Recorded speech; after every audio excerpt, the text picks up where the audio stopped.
Welcome listeners, তোমরা আবারও হাজির হয়েছে আপনাদের সামনে আরেকটি নতুন ভিডিও। কথা না বাড়িয়ে সরাসরি আমরা বলতে চলে যাই। যেইভাবে লেখা আছে আমরা সেইভাবে পড়ছি। একদল বন্ধু ক্যাম্পিং করতে যায় একটি পুরো নক্ষত্র আড়ালে থাকা জঙ্গলে। জায়গাটির নাম কালো ভূমি, কারণ লোক কথা বলে এই বনের গভীরে একটা পিশাচি বাস করে, যা রক্তচক্ষু ও হাসি শোনার পর কেউ আর জীবিত ফেরে না। রাতে ক্যাম্প ফায়ারের পাশে বসে সবাই গল্প বলছে। হঠাৎ এক মেয়ের গান ভেসে আসে জঙ্গলের গভীর থেকে, মন মাথানো অথচ ঠান্ডা গলা। সবার চোখে কৌতূহল। একজন উঠে গানটার উদ্দেশ্য খুঁজতে যায়, কিন্তু সে আর ফিরে আসে। বাকি বন্ধুরা তাকে খুঁজতে বের হয়। আলো ফেলে দেখে কাছে রক্ত লেখা, আমার গলা ছুলে জীবন ত্যাগ। জঙ্গল গোনা হচ্ছে, পেছন থেকে একের পর এক আওয়াজ, কিশোরী হাসি, কান্না আর চুমুর মতো শব্দ। কেউ বলে ওঠে, তোমরা আমার গান শুনলে, এখন আমার হতে হবে।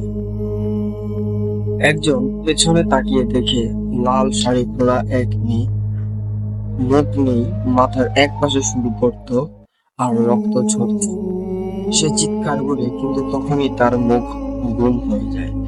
চুপচাপ অন্ধকারে টেনে নিয়ে যায় সে পিছাচ্ছে। শেষ দুই বন্ধু কোনোভাবে পালাতে চায়, কিন্তু জঙ্গল যেন বারবার তাদের এক জায়গায় ফিরিয়ে আনছে। তারা দেখে পিশাচি এক পাথরের ওপর বসে রক্ত মাখা মুখে নিজের চুল আঁচড়াচ্ছে। তার গলার নিচে অনেক মুখ, যেগুলো তার শিকারদের। এক বন্ধু ফিসফিস করে বলে, এটা মানুষ না, এটা রক্তবতী, যাকে গান শেখানো হয়েছিল মৃত্যুর আগে।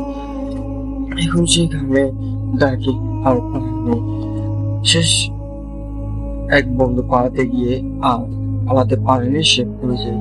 আর পেছনে শুনতে পায়, তুই গান শুনেছিস, মুখ ফিরিয়ে নিস না।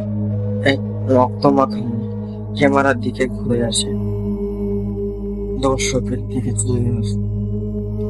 তারপর শিশিরের মতো এক হালকা ভারী টপে গান, পেছনের গর্জন আর কাজ পাতার শব্দ। শেষে হঠাৎ ব্ল্যাক আউট মেরে ফিস ফিস কণ্ঠে বলে ওঠে, তুইও আসবি।